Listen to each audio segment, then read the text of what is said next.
যদি আশা না থাকতো তাহলে এই দুনিয়াটা চলতো না, এই দুনিয়া বেকার হয়ে যেত।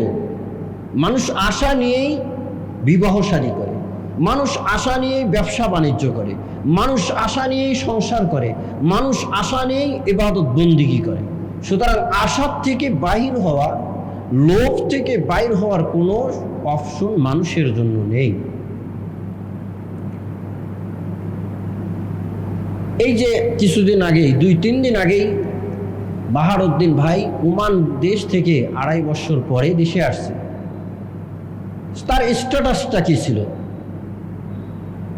স্বপ্ন বাড়ি ফিরে যাবে, বাড়িতে যাচ্ছে।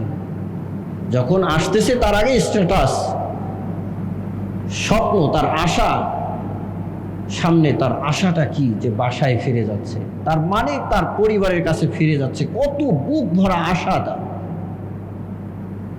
হঠাৎ দুর্ঘটনায় রাস্তার মধ্যেই তার পরিবারের 7 জন, 1 জন নয়, 2 জন নয়, 7 জন, নিজের স্ত্রী, নিজের মেয়ে, নিজের মা, নানি, নিজের ভাবি, ভাতিজি, 7 জন এমন দুনিয়ার থেকে চলে গেল।